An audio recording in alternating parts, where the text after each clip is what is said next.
वर्ष प्रभू आईला सांभाळलं. आणि ही गोष्ट खरंच अद्भुत आहे, कारण पवित्र शास्त्र आम्हाला सांगतं की मनुष्याची आयुष्याची मर्यादा देव वाढवतो. देवाला दिल्याशिवाय आम्ही श्वास सुद्धा घेऊ शकत नाही. आमचा श्वास ही सुद्धा देवाने दिलेली कृपा आहे. आणि म्हणून नेहमी आयुष्य जगायचं असतं का, आयुष्य जगायला शिकायचं. बऱ्याच वेळा आम्ही आयुष्य जगत नाही, आयुष्य खर्च करतो. खर्च करणं आणि जगण्यामध्ये फरक आहे. जो आयुष्य जगतो ना त्याला जग सोडून जाताना कुठल्याही प्रकारचं कष्ट त्रास त्याच्याकडे नसतो. पण ज्याला आयुष्य खर्च केलं त्याच्याबद्दल निराशा असते. म्हणून जाता जाता एक गोष्ट सांगेल, आयुष्य खर्च करण्यापेक्षा आयुष्य जगा. कारण देवानं तुम्हाला दिलेले ते बक्षीस आहे. आता मागची पाठसाहेबांनी प्रार्थना केली. कित्येक लोक हॉस्पिटलमध्ये जाऊन एक एक क्षण देवाकडे मागत आहेत. डॉक्टरला म्हणतात की आम्हाला जगण्यासाठी तू मदत कर, परंतु लाखो करोडो रुपये खर्च करून सुद्धा त्यांना एक क्षण सुद्धा खर्च करता येत नाही. आणि जर आम्हाला देवानं जीवन दिलं तर ते आम्ही देवासाठी खर्च करावं. लक्षात ठेवा, आम्ही स्वतःसाठी जगायचं आणि देवासाठी खर्च करायचं. एकमेकासाठी खर्च करू नका, नाही का. कधी कधी खर्च करताना आम्ही पिकनिकला जातो ना, त्यास नाही ना, तो माझा खर्च जास्त झाला, यांचा कमी झाला. जस्ट तुम्ही एकमेकासाठी खर्च करा, हा अनुभव तुम्हाला येईल.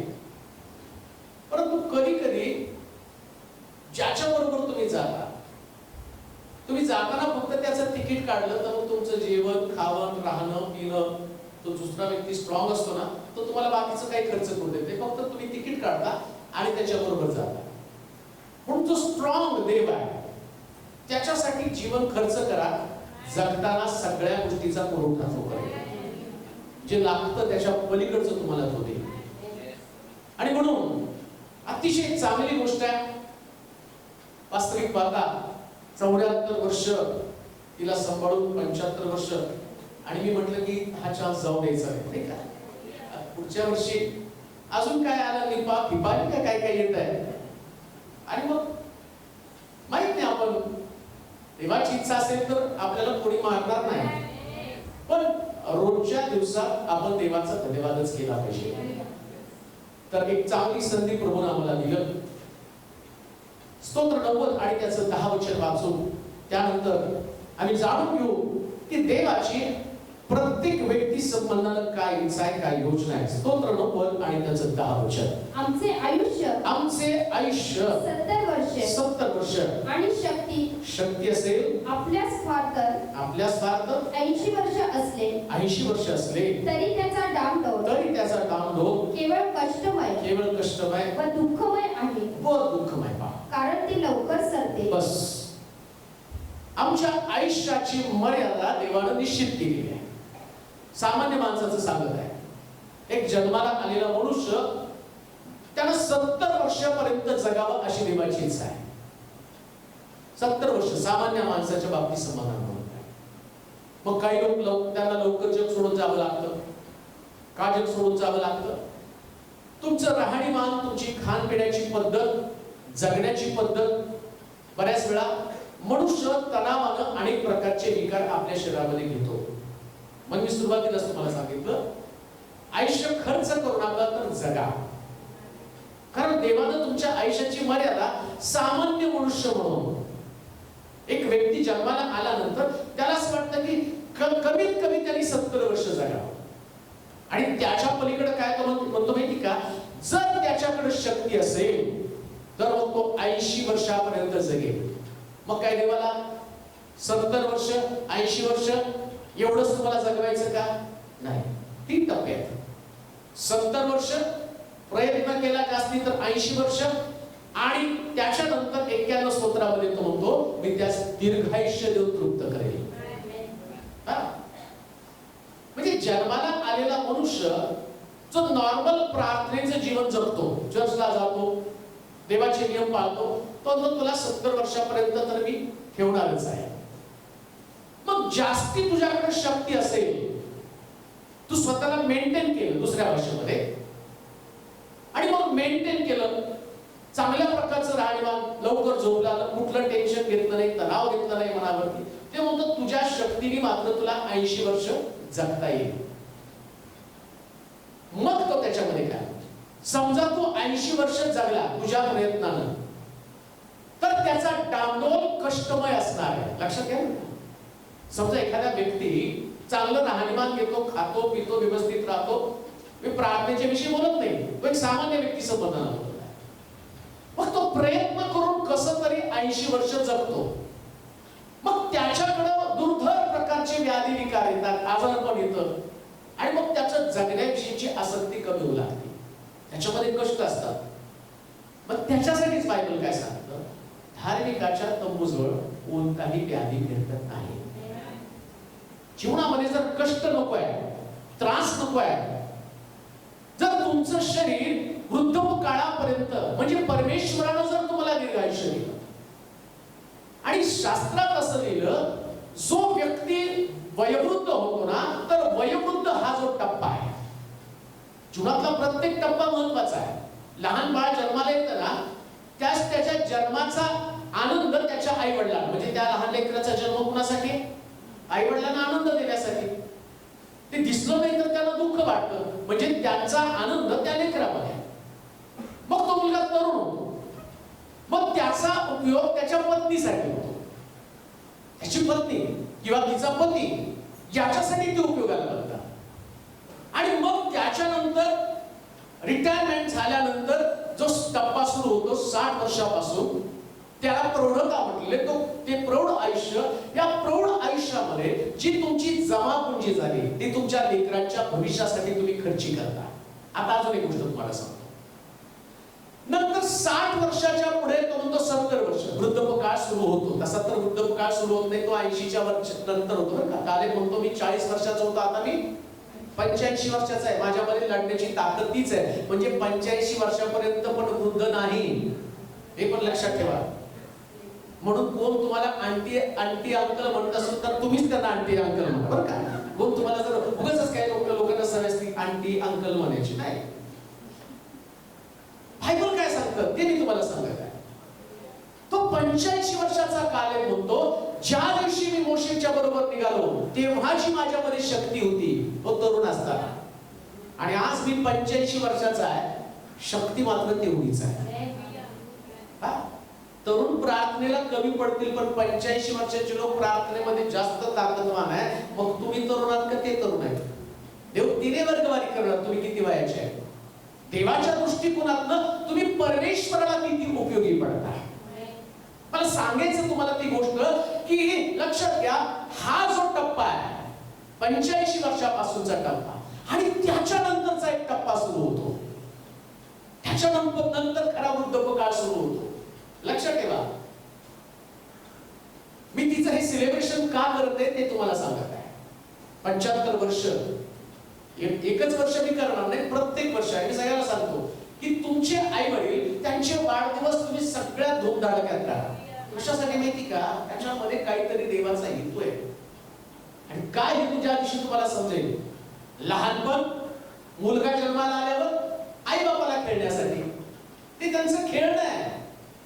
त्याला खेळतात, त्याला पाहतात, त्याला बघितल्यावरती त्यांची करमणूक होती, त्याचं मन रमतं. त्यांच्यासाठी मुलगा असतो. मुलगा तरुण झाला तो बायकोचं मन रमवतो. कारण पवित्र शास्त्रात पण लिहिलं, जर युद्धाला कोणी गेलं आणि त्यांनी लग्न केलं असेल तर पहिल्यांदा त्याच्या पत्नीला त्यांनी रंजवावं असं लिहिलेलं आहे. म्हणजे तिच्यासाठी तो उपलब्ध असतो.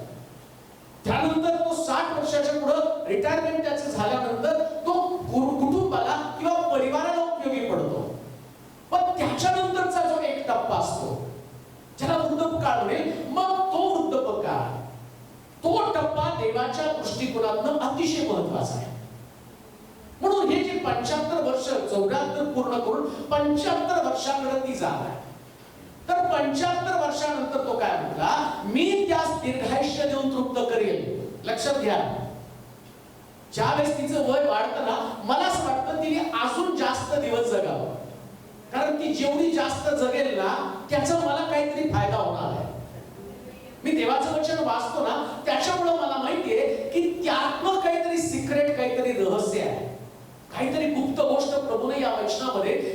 लेकरांसाठी ठेवली आहे. जसं मी तुम्हाला सुरुवातीला सांगितलं की लहान लेकरू असताना कशी त्या आलिशा त्या शुनेम या ठिकाणच्या तोरसरीकडे जातो आणि तिला प्रश्न करतो, बाई मी तुझ्यासाठी काय करू, तुझ्या नवऱ्याची आणि राजाकडे शिफारस करून त्याला उच्च पदाची नोकरी राजदरबारामध्ये लागाव. ती म्हणते नको, मला लेकरू द्या. म्हणजे तिचा आनंद त्याच्यामध्ये आहे. म्हणजे जन्माला आलेलं लेकरू हे त्या पतीला आनंद देण्यासाठी आहे.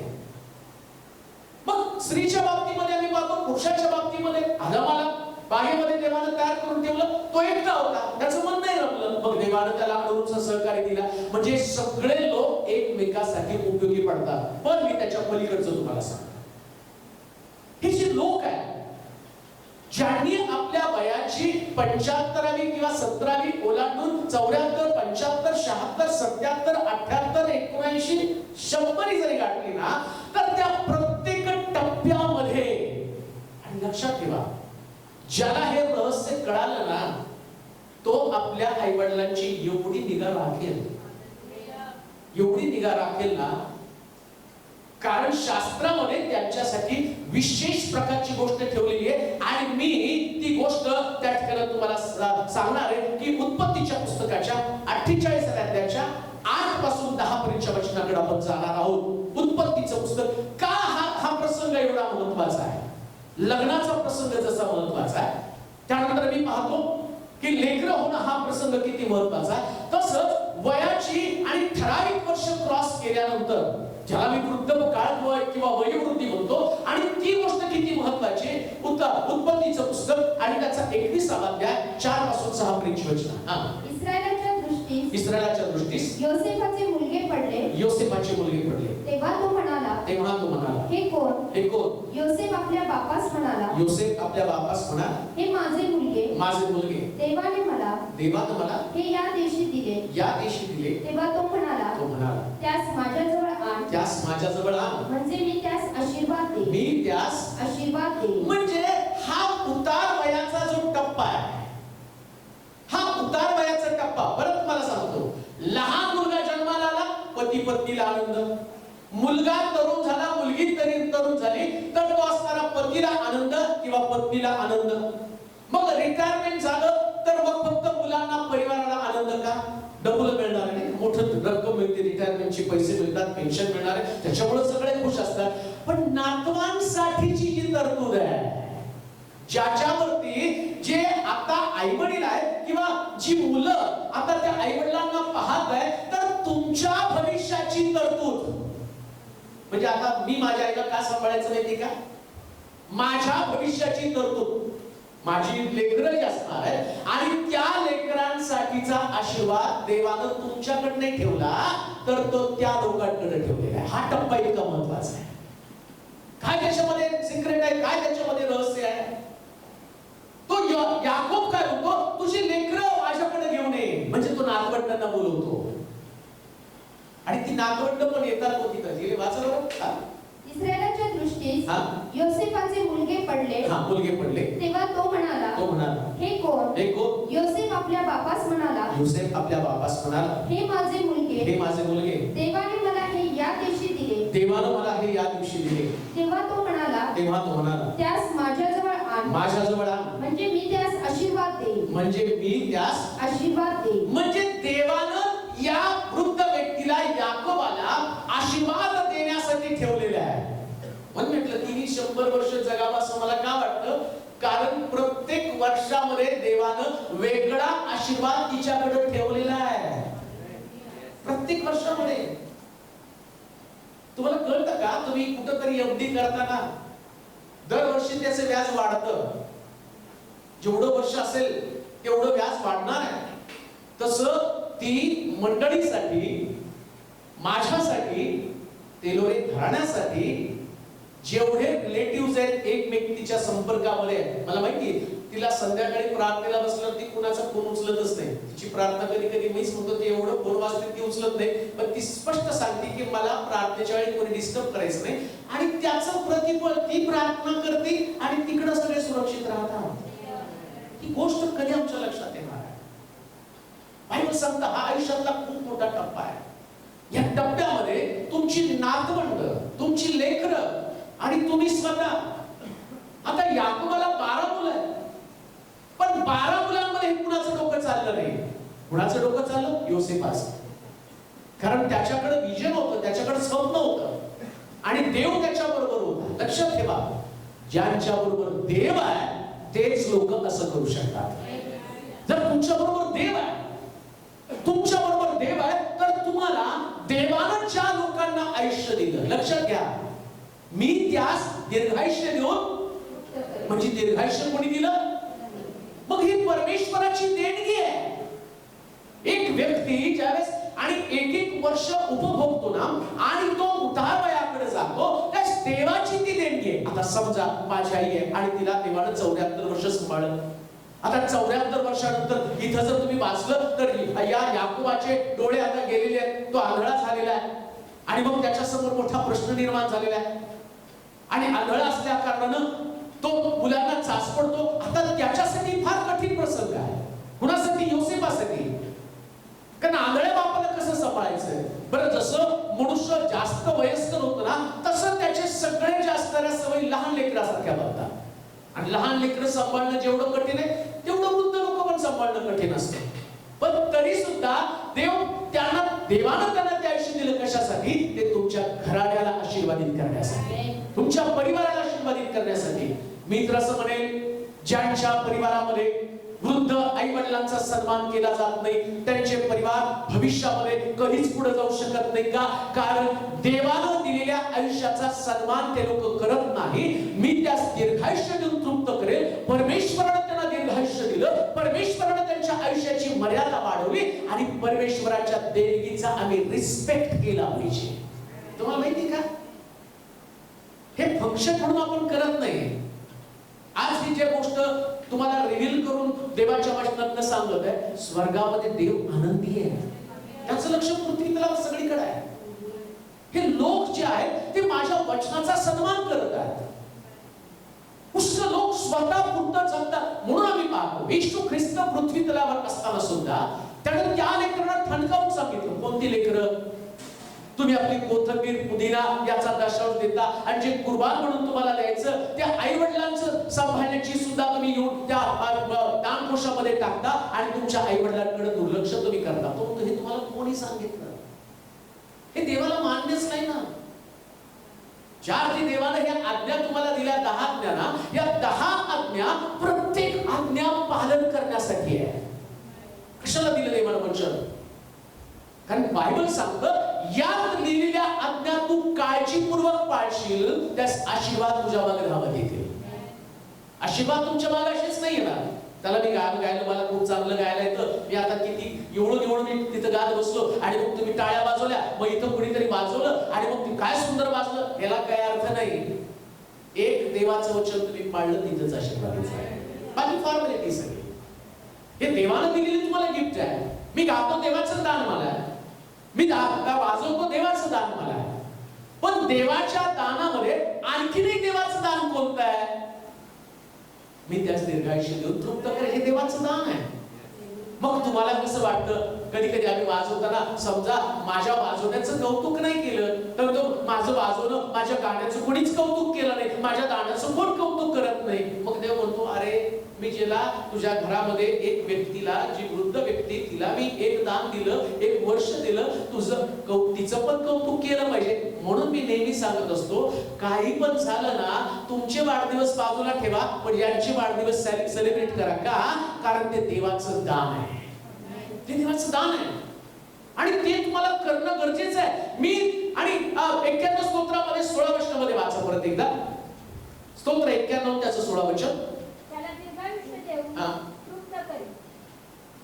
मी त्याला दीर्घायुष्य देऊन तृप्त करेन आणि त्याला सिद्ध केलेल्या तारणाचा अनुभव करेन. मी त्याला दीर्घायुष्य देऊन तृप्त करेन. कुणाला दीर्घायुष्य देणार आहे? आज आमच्या आईला दीर्घायुष्य देवानं दिलं, 70 वर्षाच्या पुढे 74 आणि 74ला पण ते एकदम ठीकठाक आहे. सगळं भरपूर तिच्याकडे आहे, कोणत्या गोष्टीची कमी नाही तिच्याकडे. पण याचा अर्थ हे पहिल्यापासून तिच्याकडे नव्हतं असं नाही, होतं असं नाहीये. बऱ्याच खस्ता तिला खागा लागल्या. सेवेसाठी मुलगा देणं एवढं सोपं नसतं. घरामध्ये 4 मुलं आणि या 4 मुलांचे 4 भिन्न भिन्न स्वभाव, सगळेजण वेगवेगळे. त्यात शिक्षण घेतलेला मी एकटाच, बाकी सगळ्यांनी मधीच शिक्षण सोडलं. कुणाचंच डोकं आणि म्हणजे भांडणं मारामाऱ्या अंक तंक याच्यामध्ये सगळे अडकले. बरं, ज्यावेळेस तिने मला सेवेसाठी समर्पित केलं ते दिवस पण तिचे काही साधे दिवस नव्हते. त्यास ती कुठंतरी चपात्या करायला, दोन वाट्याची कामं करायला आणि ती स्वतः कर्जाच्या दलदलीमध्ये अडकलेली होती. आणि अशा परिस्थितीमध्ये जे एज्युकेशन पूर्ण होऊन तिच्या समोर मोठा प्रश्न पडला की मी आता काय करावं. त्यास तिचा निर्णय होता. तो काय निर्णय होता? तुला जर देव सेवेसाठी बोलवतो बाळा, तू सेवेला जा. आणि मी सेवेसाठी या ठिकाणामध्ये आलो. पण ज्यावेळेस मी पुन्हा घरी जातो तो त्यास मला रडायला यायचं. मी गाडीमध्ये बसून येताना असं डोळ्यामध्ये माझी अश्रू असायची की मी काही करू शकत नाही, कारण त्यावेळेस मंडळी पण आपली एवढी स्ट्रॉंग नव्हती. मंडळीमध्ये पुष्कळ प्रश्न, समस्या, अडचणी होत्या. आर्थिक मंडळीची बाजू कमकुवत होती. परंतु तिला येताना माझ्याकडे देण्यासाठी सुद्धा काही नव्हते, कारण 500 रुपये पगार इथं मला चेतन फाउंड्रीमध्ये होता. आणि बिचारी मावशी काकाने त्या सगळ्यांनी मला त्या सांभाळलं आणि उचलून धरलं. पण त्या काळामध्ये अतिशय कठीण परिस्थिती होती. पण मी तिला तिथे गेल्यावर ती बिचारी कामाला जायची, कामावरून 4 वाजता ते चपात्या करून यायची आणि तिची अवस्था पाहिल्यावर मला फार वाईट वाटायचं की तेव्हा कुठपर्यंत हे कष्ट तिला भोगावे लागणार आहे. आणि सोलापूरला येईपर्यंत ती ते कष्ट करत होती. ही वास्तविकता आहे. तरी देव काय म्हटला? मी सिद्ध केलेल्या कारणाचा अनुभव तुला दे. देवाचं वचन किती क्लिअर आणि स्पष्ट आहे. तू कष्ट करशील ना, पण कष्ट केल्यावर मी सिद्ध केलेलं कारण. सिद्ध म्हणजे तयार. तुझ्यासाठी जी तयारी मी करून ठेवलेली आहे. आता जे कष्ट तुला करावं लागतं, आताची मेहनत तू करत आहे. एक गोष्ट ध्यानात ठेवा आई वडिलांनो, काही झालं तरी देवावरचा तुमचा भरोसा तुसभर सुद्धा कमी होऊ देऊ नका. तुसभर सुद्धा. आज तुम्ही ज्या कठीण परिस्थितीला तोंड देताना मी तिच्यावरून तुम्हाला सांगतो, तिने पुष्कळ कष्ट केलं. तिची ट्रीटमेंट सुद्धा मी सोलापुरात केली. एक दिवस असा आला की तिला त्या बेडवरून उठता पण येत नव्हतं. सगळे हातपाय तिचे वाकडे झाले होते. आणि मग तिला इथून बोलवलं, त्या शुक्ला डॉक्टरकडे तिला नेलं, तिचे उपचार केले. त्यानंतर तिचं वजन वगैरे सगळं नियंत्रित झालं. मग तिचे हातपाय सरळ झाले. हातपाय सरळ जाऊन तिने कामालाच गेली तिथे, कारण कष्ट करावंच लागणार होतं. पण एक गोष्ट माझ्या ध्यानात आली, आई म्हणून लेकरांच्या पाठीवरती उभं राहण्याचं जे कसब तिच्याकडे होतं, ते कसब अफलातून होतं. तिने कधीच आमच्याकडे गारवण केलं नाही, कधी आमच्याकडे कुरकुर केली नाही की तुम्ही मला हे दिलं पाहिजे, मला तुम्ही ते दिलं पाहिजे. शेवटच्या क्षणापर्यंत ती जिथं कमी पडेल तिथं कष्ट करून तिने आतापर्यंत सगळ्या गोष्टीचा पुरवठा केला. आणि तिच्यासाठी प्रभूनं आता जे तिला म्हणतो, मी तुला दीर्घायुष्य देऊन तृप्त करील आणि मी सिद्ध केलेल्या कारणाचा अनुभव तुला येईल. मग परमेश्वर विश्वासूच आहे. तो त्याच्या लोकांना असं सोडत नाही. मला हे गोष्ट तुम्हाला सांगायची की सगळ्या परिस्थितीमध्ये देव विश्वासू असतो. देवच विश्वासू असतो. आणि विश्वासू देवाला त्याची दृष्टी प्रत्येक व्यक्तीवरती खेळलेली असते. प्रत्येक व्यक्तीवरती ती खेळलेली असते त्याची दृष्टी. आणि ही गोष्ट ध्यानात ठेवा, बायबल सांगतं त्या पद्धतीनं मी त्याला दीर्घायुष्य देईल. पण दीर्घायुष्य कशासाठी देतो माहिती का? परमेश्वरानं जे तारण सिद्ध केलेले, तारण म्हणजे सुटका, लक्षात घ्या. म्हणून आज या 75 वर्ष पदार्पण याच्या निमित्तानं जे तुम्ही ऐकत आहात, जे YouTube वरनं आणि लोकांपर्यंत वचन जाणार आहे, त्या लोकांना मला सांगायचं आहे की त्यांनी केलेले कष्ट आणि त्या कष्टानंतर सिद्ध केलेलं तारण जे देवानं त्यांच्यासाठी ठेवलेले, ते तारण पण त्यांना दिसलं पाहिजे. आणि त्याच्यासाठी प्रभूनं तुम्हाला जिवंत ठेवले. लक्षात घ्या, प्रभूनं तुम्हाला जिवंत का ठेवलं? तुमच्या हातामध्ये का बळ दिलं? का तुमच्या आणि सगळी चांगली परिस्थिती तुमची निर्माण केली? तुम्हाला उच्च पदावरती तुम्ही काम करत आहात, तुमच्या हातामध्ये पैसे, तुम्हाला राहण्यासाठी चांगलं घर आहे. याचं कारण काय माहिती का? या लोकांनी केलेल्या प्रार्थना. या लोकांनी केलेल्या प्रार्थना. म्हणून मी पाहतो याकोबाचं येसावावर आतोनात प्रेम होतं. इथे काय लक्षात तुमच्या? याकोबाचं येसावावरती, योसेफावरती आतोनात प्रेम होतं. ज्यावेळेस त्याचा झगा आणि रक्तामध्ये मुचकळून त्याच्या बापाकडे आणला ना, तर त्याचा बाप रडला.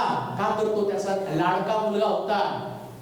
पण भीषण होतं ना, 11 पेंड्या याच्या पेंडीला नमन करतील आणि याकोबाला तो आपला मुलगा कुर्बान करावा लागणार होता. ते विजन त्या ठिकाणी समर्पित करावं लागणार होतं. मग याकोबानं कशासाठी माहिती का? 11 पेंडीला नमन करतील, 11 तारे नमन करतील, सूर्य चंद्र आणि 11 तारे नमन करतील म्हणून सांगितलं. मग देवाचं प्रोव्हिजन काय होतं? इस्रायल लोकांच्या सुटकेसाठी योसेफ असावा. मग योसेफासाठी याकोबाला त्याला मुकावंच लागणार होतं. म्हणून देवाच्या योजनेमध्ये आता याकोबानं योसेफाला मुकलं म्हणजे त्यानं पुष्कळ गोष्टी त्या ठिकाणामध्ये सहन केलेल्या आहेत. देवानं सोडलं का? जास्त वृद्ध झाला, परिस्थिती भयंकर झाली. शास्त्र सांगतं योसेफाला देवानं अशा पदावरती नेलं. कशासाठी? तर त्याच्या बापाच्या अंतिम दिवसामध्ये त्याच्या बापाला देवाकडनं मिळणारे आशीर्वाद अनुभवायला मिळावं. म्हणून मी तुम्हाला सांगतो, आता जो तुमची जागा आहे, आता जी तुमची स्थिती आहे, ती स्थिती कशासाठी आहे? ते तुमच्या आई वडिलांसाठी एक उच्च प्रकारच्या दर्जा तुम्ही तयार करावा आणि जगाला दाखवून द्यावं. काय दाखवून द्यायचं? हे देवाच्या वचनात लिहिलं आणि ते पाळणारे लोक आम्ही आहोत. मी आशीर्वादित लोक. मग तुमचे आशीर्वाद दिसले पाहिजेत लोकांना. आणि कसले आशीर्वाद? मी त्यास दीर्घायुष्य देऊन तृप्त करेल. मग दीर्घायुष्य जर प्रभूनं दिलेलं आहे तर सिद्ध केलेलं तारण पण दिसलं पाहिजे. सिद्ध केलेलं तारण कुठे आहे?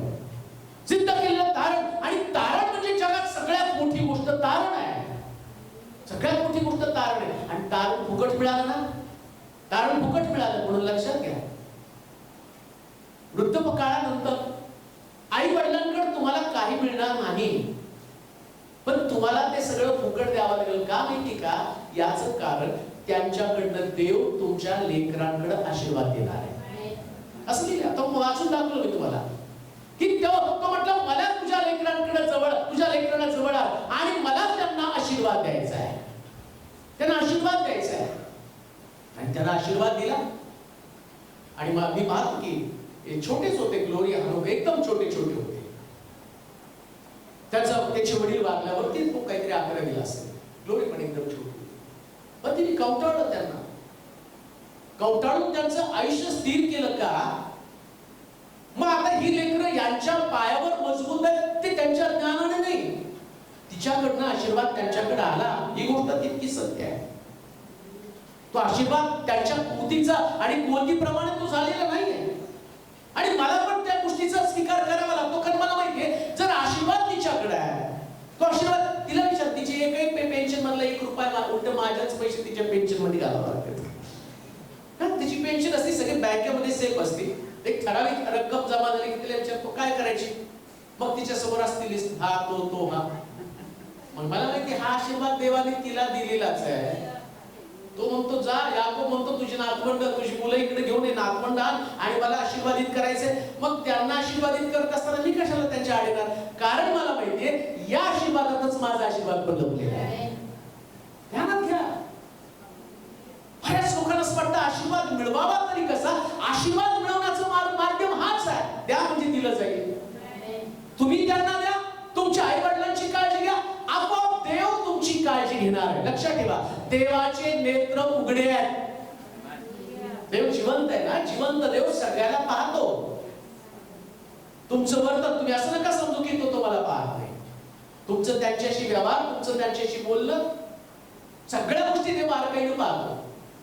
त्याच्यामुळे मला कधी पण राग आला ना पटकन तिथं जातो. राग येत नाही असं नाही. तो आमच्या दोघांची कधीतरी होते कडाचे जास्त आणि वेगळ्या कारणासाठी नाही, ठराविक कारणासाठी होत असते. पण तरी सुद्धा असं काही आमच्याकडे फार नसतं. त्याच्यानंतर मी ऍडजस्ट करून घेतो आणि मग तिचा राग घालण्याचा प्रयत्न करतो. कारण मला माहितीये ही गोष्ट आता माझ्या दैहिक स्वभावाप्रमाणे घडली, पण मला आत्मिक पण बनणं गरजेचं आहे. आत्मिक बनणं गरजेचं आहे आणि आत्मिक व्यक्तीमध्ये ती गोष्ट असणं गरजेचं आहे. एक वचन वाचा नीतिसूत्राचं पुस्तक आणि त्याचं 17वा अध्याय त्याचं 6वं वचन वाचा. नीतिसूत्र त्याचा 17वा अध्याय त्याचं 6वं वचन. पुत्र पौत्र वृद्धांचा मुकुट हो. वृद्धांचा मुकुट हो. आता यांचा मुकुट काय हो? तिला काय विचारलं, तुला काय पाहिजे? वाढदिवसाच्या तिला म्हटलं तुझा वाढदिवस सेलिब्रेट करायचा, काय करायचं? 8 तारखेला करायचं का? लगेच फोन सगळ्यांना लावून बसतो. बघा तुमचा जीव सगळ्यात तिच्यापाशी, तिचा जीव नातवांपाशी. बरं का मग तिला म्हटलं काय करायचं, ते म्हटले पहिले त्यांना सुट्ट्या आहेत का बघ. मग 8 तारखेचा वाढदिवस आज का, कारण तो तिचा मुकुट आहे. तुझे पुत्र पौत्र नातवंड मुलं हे त्यांचा मुकुट आहे. मुकुट म्हणजे सन्मान. आणि मुकुटाने जर अपमानास्पद जीवन दिलं तर ती बिब्लिकल होईल का, ते शास्त्रशुद्ध शास्त्राप्रमाणे ते होईल का. म्हणून तिची नातवंड मुलगा म्हणून तर मी समोर आहे. मला एक गोष्ट तुम्हाला सांगायचं की नेहमी तिचा सन्मान होईल अशा पद्धतीचा मुकुट तुम्ही बघा. तुम्हाला मुकुट बनायचं आहे, तिच्या डोक्यावरचा मुकुट. लक्षात घ्या, येशू ख्रिस्ताला काट्यांचा मुकुट डोक्यावरती घातला ना तर तो आम्ही पाहतो एक ज्याला शिक्षा झालेली आहे असा अपराधी म्हणून त्याच्या डोक्यामध्ये मुकुट घातलाय. तो मुकुटाचे 2 प्रकार आहेत. एक ख्रिस्ताच्या डोक्यावरचा मुकुट आहे, तो अपराधी असल्या कारणानं आणि त्याला शिक्षा म्हणून तो मुकुट घातलेला आहे. म्हणून लेकरांनी सुद्धा आई वडिलांच्या डोक्यावरचा शोभेचा मुकुट बनावा, शिक्षा म्हणून तो कधी मुकुट बनता कामा नये. तो कधी शिक्षेच्या रूपानं आई वडिलांच्या डोक्यावरती असता कामा नये. तरी अशा प्रकारचे संस्कार जपले पाहिजे, अशा प्रकारचं धार्मिक जीवन त्यांनी जगलं पाहिजे की त्याच्यामुळं त्यांची मान किंवा त्यांचं डोकं पाहिल्यावरती एक मुकुटाच्या बाबतीमध्ये जर तुम्ही बघितलं ना, जिथं मुकुट घातला जातो ना तिथं मान तुकवली जाते. राजासमोर सगळ्याला वाकावं लागतं. आणि बायबल काय सांगतं माहिती का, लेकरं आई वडिलांचा वृद्धाप काळातला म्हणजे त्यांची मान खाली घातली जाईल अशा प्रकारचं वर्तन लेकरांकडनं वृद्धाप काळात तर कधीच वृद्धाप काळात नाही, कधीच नाही व्हायला पाहिजे. त्यांना सन्मानानं जगता आलं पाहिजे. ते सन्मानास पात्र आहे का, कारण देवानं त्यांना तो वृद्धाप काळ दिलेला आहे. आणि पुन्हा मी तुम्हाला सांगतो, तो वृद्धाप काळ तुमच्यासाठीचा आशीर्वादाचा काळ आहे, परिवारासाठी आशीर्वादाचा काळ आहे, मंडळीसाठीचा आशीर्वादाचा काळ आहे. ज्या मंडळीमध्ये जास्त वृद्ध लोक आहेत ती मंडळी आशीर्वादित आहे. का आशीर्वादित आहे मी म्हणतो माहिती का, त्यांची लेकरं त्यांना वाढवण्यासाठी जगवण्यासाठी मेहनत घेतात, देवाचं वचन ते पाळतात. देवाचं वचन पाळण्याचं ते दर्शक आहे. जितकी तरुणांची मंडळीमध्ये गरज आहे ना तितकी वृद्धांची पण मंडळीमध्ये गरज आहे. कशासाठी, कारण देवाची इच्छा आहे की त्याच्याद्वारे मंडळी आशीर्वादित व्हायला पाहिजे, त्याच्याद्वारे मंडळी आशीर्वादित व्हायला पाहिजे. त्यांना डावलून आम्ही काही करू शकतच नाही. अजून एक गोष्ट त्या ठिकाणामध्ये देवाच्या वचनामध्ये नीतिसूत्राच्या पुस्तकामध्ये 16व्या अध्यायाच्या आणि 31 वचनामध्ये काय लिहिले वाचूया. नीतिसूत्र आणि त्याचा 16वा अध्याय त्याचं 31 वचन. पिकलेले केस शोभेचा मुकुट होय, शोभेचा मुकुट होय, धर्ममार्गाने चालल्यानं तो प्राप्त होतो. म्हणजे माणसाचे केस केव्हा पिकतात, वृद्ध केव्हा होतो किंवा केस केव्हा पिकतात, जास्त वृद्ध होतो त्यास त्याचे केस पिकतात. आणि वृद्धप काळ असाच मिळत नाही बरं का. काय वाचला मी, धर्म मार्गानं चालल्यानं वृद्धप काळ मिळतो. म्हणजे आजपर्यंत ती धार्मिक मार्गावरती चालली, नीतीच्या मार्गावरती चालली, त्याचं प्रतिफळ म्हणून देवानं तिला 74 वर्ष दिली. 74 वर्ष तिला सांभाळले. आजी या ठिकाणामध्ये कामल्याने किती 72 74 त्यांचं पण 74 आहे. मग तुम्हाला काही असंच नाही मिळालं, तुम्हाला पण शुगर, गेला पण शुगर आहे. पण बायबल काय सांगतो, धर्म मार्गाने चालल्यावरती हा शोभेचा मुकुट मिळतो. म्हणून लक्षात घ्या, हे जे 70च्या पुढं जे त्यांचं आयुष्य आहे ना ते तर खरं तुमच्या घराची शोभा आहे, मंडळीची शोभा आहे, कुटुंबाची शोभा आहे, ते गौरव आहे, कुटुंबाचं गौरव आहे. तुमचे आई वडील जे वृद्ध आहे ते तुमच्यासाठी शोभेची, ते लपवून ठेवण्याची जागा आहे. कधी कधी आम्ही म्हणतो नाही पाहुणे आले तू आज नाही, उलट त्यांना दाखवायचं पहिले. ते घरात दाखवतो ना आम्ही शोभेची, हे बघा ही थायलंड वरून आणली, टोकियोवरून आणली, आम्ही वस्तू दाखवतो. तसं आमच्या आई वडिलांना आणायचं. मी तर पहिले तिला पुढे होतो भेट घे, आणि तिला जास्त बोलावं लागतं. माझं बोलणं कमी, कारण माझं बोलणं याच्या बाहेरचं काय नाही, काय बोलणार आहे बोलून.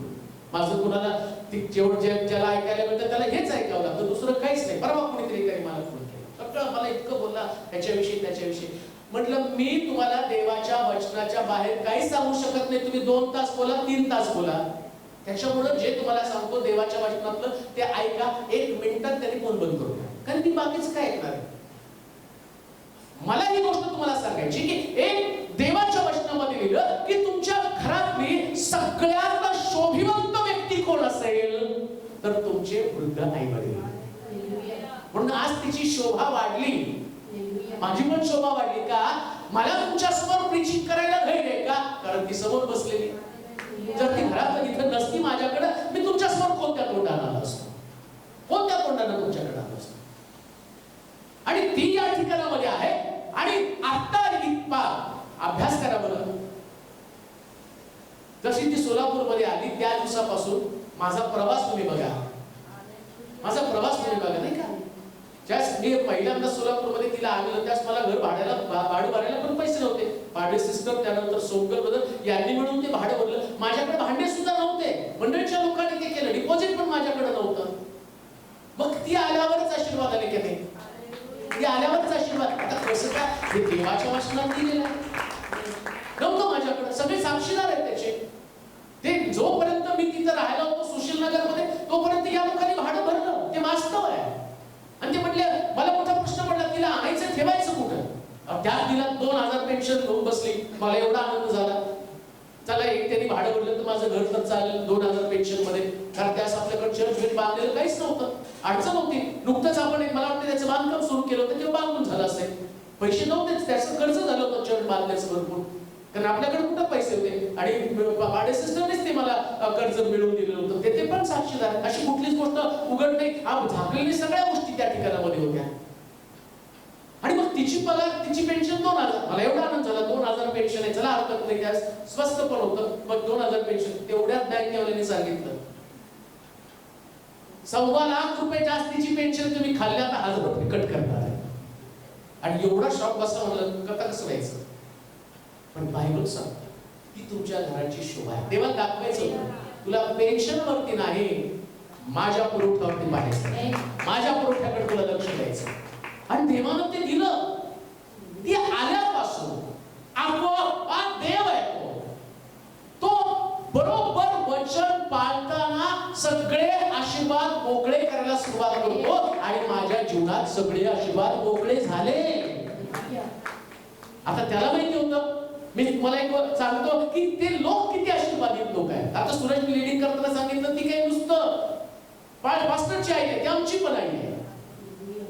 मग आता देवाला मला माझ्या गरजा भागवायच्या, तुमच्या पगारी वाढल्याशिवाय माझ्या गरजा कशा भागणार आहेत? म्हणून ती व्यक्ती किती महत्वाची असते आशीर्वादाची. कारण देवानं तिला मला आणलं, तिला माझ्याकडे आणलं. माझ्याकडे आणताना देवाच्या डोक्यात काय प्लॅन होता? तुम्ही मला मदत करावी, देवानं तुमची मदत करावी. म्हणजे मला आशीर्वादित करण्याच्या अगोदर देवानं तुम्हाला पण आशीर्वादित केलं. हे आशीर्वादाचं चक्र नेहमी चालत असतं. म्हणून लक्षात ठेवा, कोणती व्यक्ती तुमच्यासाठी कशी आशीर्वादित होईल? तुमच्या परिवारातली वृद्ध व्यक्ती जी आहे. आता हे कुठलं काय म्हणतात? रौप्य महोत्सव कुठलं आहे? 75 म्हणजे काय असतं? हिरक रौप्य काय? सिल्वर जुबली, गोल्डन जुबली आणि आता डायमंड जुबली. ही डायमंड जुबली आहे. सिल्वर जुबली झाली, गोल्डन जुबली झाली आणि 100ला मग अमृत महोत्सवी. अमृत म्हणजे अजून 25 वर्ष तर काढायचेच काय पण होते. जर देव आला नाही तर सगळ्याला जायचं. मग कुठलं तुमचं माझं मी वाटत नाही सर. पण नुसतं 74-75 वर खेळत बसू नका. कारण आमचा देव हा नेहमी तो मी तुला दीर्घायुष्य देऊन तृप्त करेल, दीर्घायुष्य देऊन तृप्त करेल. मग मंडळीमध्ये जे लोक आहेत, जे लोक युट्यूब वरून पाहत आहेत, त्यांना मला तुम्हाला सांगूया, तुमचे पालक हे जगण्यासाठी तुम्हाला प्रेरणा असली पाहिजे. तुम्ही त्याला जगवण्याचा प्रयत्न करा. ते जगलेच पाहिजे. कशासाठी जगावेत? कारण ते आशीर्वादाचं कारण आहे, ते शोभेचा मुकुट आहे. ते वृद्धत्व काळामध्ये आणि शास्त्रात दिल्याप्रमाणे ते धर्मानं चालल्यामुळे देवाने त्यांना आयुष्य दिलेलं आहे. धर्मानं चालले म्हणून धर्म त्यांनी पाळला, देवाच्या वचनाप्रमाणे आचरण केलं म्हणून देवाने त्यांचं आयुष्य वाढवलेलं आहे. मग देवानं आयुष्य जर वाढवलं ना, तर एक गोष्ट, अजून एक गोष्ट तुम्हाला सांगतो, मग त्याच्यानंतर मी एंड करेल. स्तोत्र 21 आणि त्याचं 4 पासून 6 पर्यंत वचन. स्तोत्र 21 4 पासून 6 पर्यंत वचन. त्याने तुझ्यावर जीवन मागितले, त्यानं तुझ्याजवळ जीवन मागितलं, तू त्याला युगायुगाचे दीर्घ आयुष्य दिले, तू त्याला युगायुगाचं दीर्घायुष्य दिलं, तू सिद्ध केलेल्या कारणाने त्याचे मोठे गौरव होते, त्याचं मोठं गौरव होतं. तू त्याला प्रताप व महिमा यांनी भूषित करतो. त्याने सर्व काळ आशीर्वादाचा साठा व्हावे असे तू करतोस. कुणाला करतो? बायबल सांगतं ज्यांचं आयुष्य परमेश्वर वाढवतो. आयुष्य कशासाठी वाढवतो? ते धर्मानं वागलेत म्हणून त्यांचं आयुष्य वाढवलं. मी त्याच्याकडे जीवन मागितलं, त्यानं दीर्घायुष्य युगायुगीचं जीवन त्यांना दिलं. कशासाठी दिलं? आशीर्वादाचा साठा होण्यासाठी.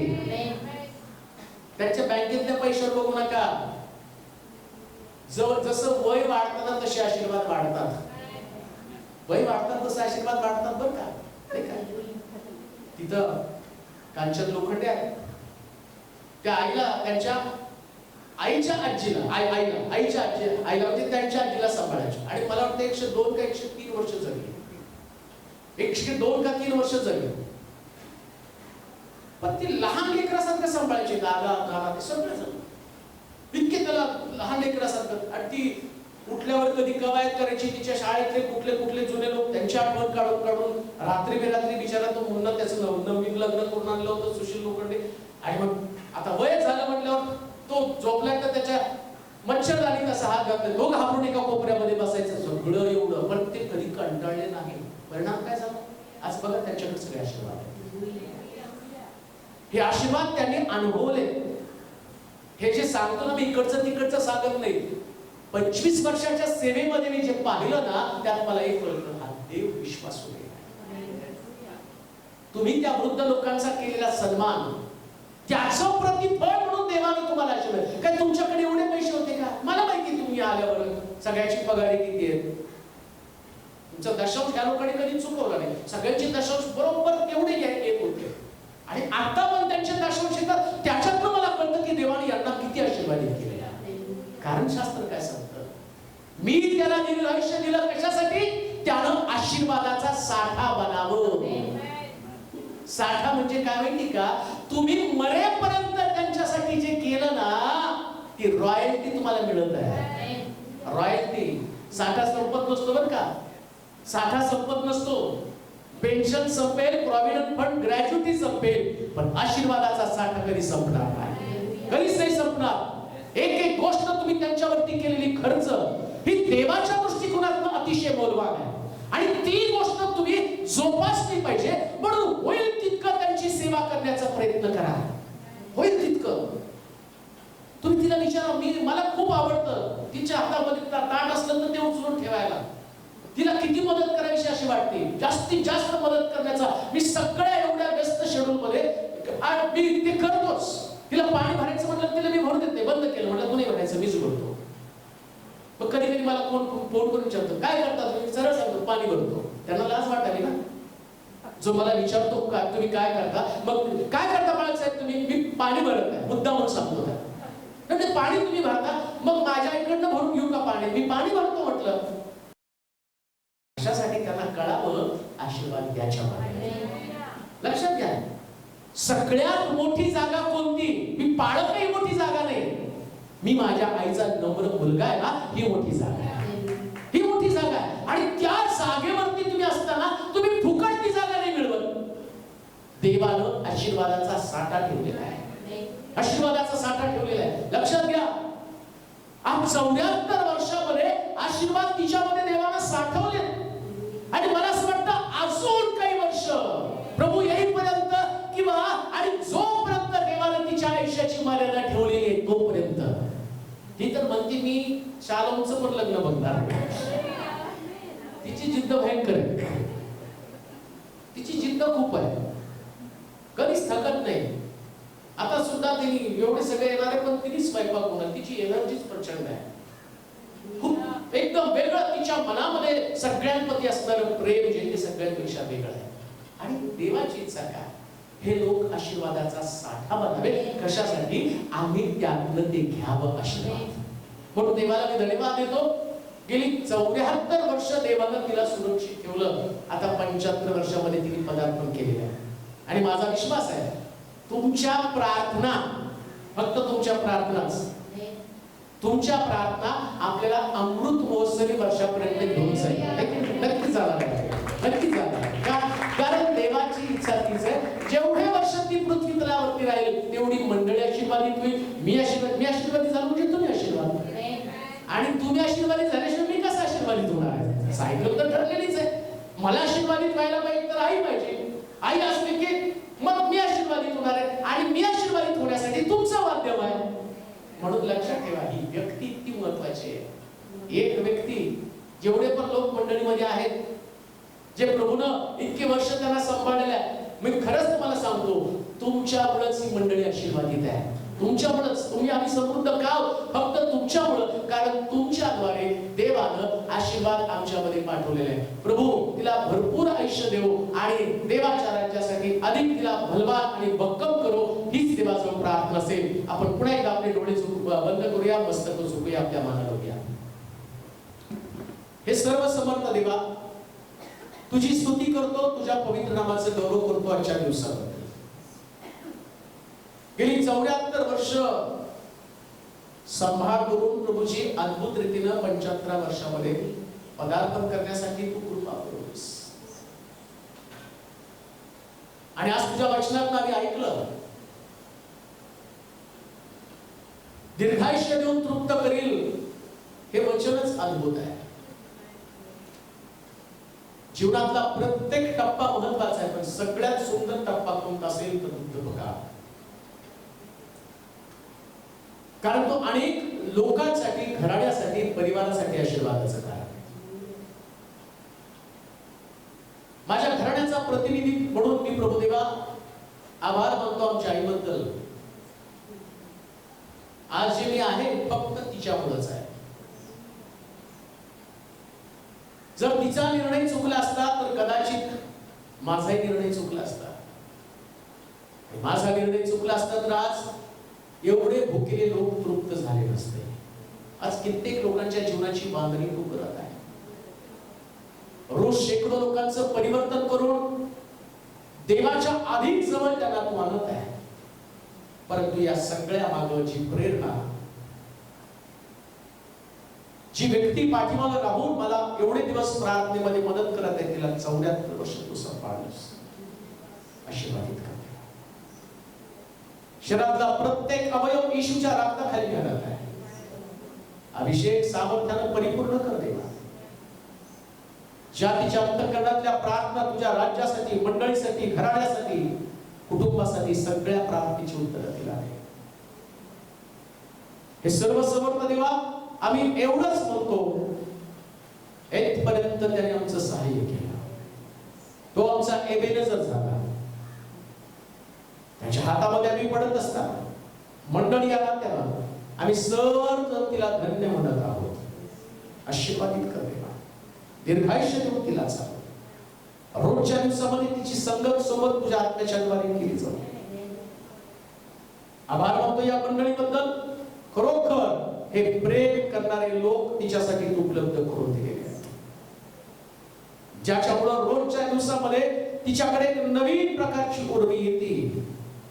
आणि बसून विचार करताना तिला नेहमी वाटतं मी सुरक्षित आहे, कारण लोक माझ्यावरती प्रेम करत आहेत. त्या सगळ्या चांगल्या लोकांबद्दल तुझा आभार, सगळ्या प्रिय लोकांबद्दल तुझी स्तुती करतो.